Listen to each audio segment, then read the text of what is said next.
Ta parole, Seigneur, est la lampe de mes pas. Demeurer sur le chemin de la vérité, de l'honnêteté et de la sagesse est la vocation de tout chrétien.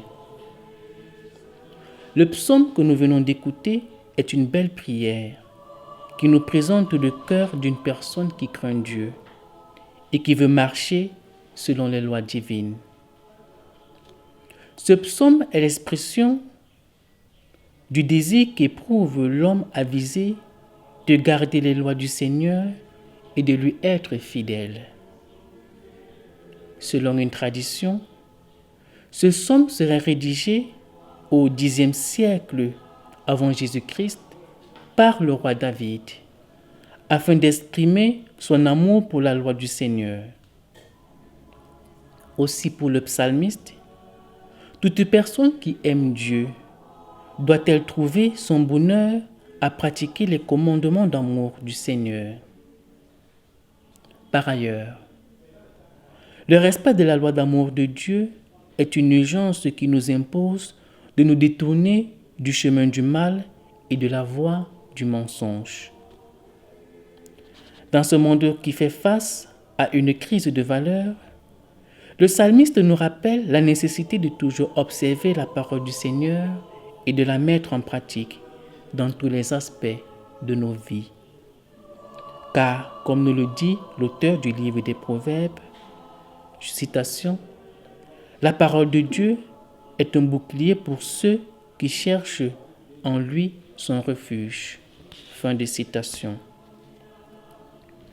Afin de toujours être fidèle au Seigneur, en se détournant du mal, le roi Salomon, auteur du livre des Proverbes, adresse cette demande. « Seigneur, éloigne de moi le mensonge et la fausseté.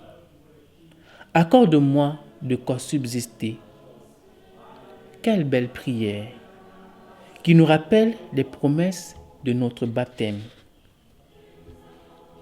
Dans la péricope de l'Évangile, Saint Luc nous rappelle que tout baptisé a été appelé pour être envoyé en mission.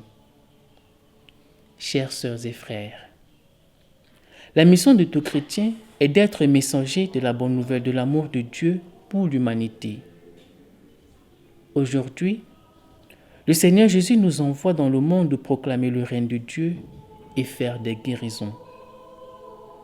Proclamer le règne de Dieu, c'est apporter un message d'espérance à celles et ceux qui sont découragés de la vie. C'est redonner la confiance à nos sœurs et frères humains. C'est apprendre aux hommes et aux femmes à s'aimer du même amour que le Père nous a aimés. C'est être un messager de la paix et de la vérité. Faire des guérisons, c'est soulager les peines de celles et ceux qui souffrent. C'est se rendre disponible lorsqu'on a besoin de nous. C'est partager notre pain avec ceux et celles qui ont faim. Jésus nous donne le pouvoir sur les esprits mauvais, les esprits du mensonge et de l'hypocrisie, les esprits de l'indifférence et de la peur, les esprits de l'orgueil et du mal. La balle est dans notre camp. Saurions-nous en faire bon usage?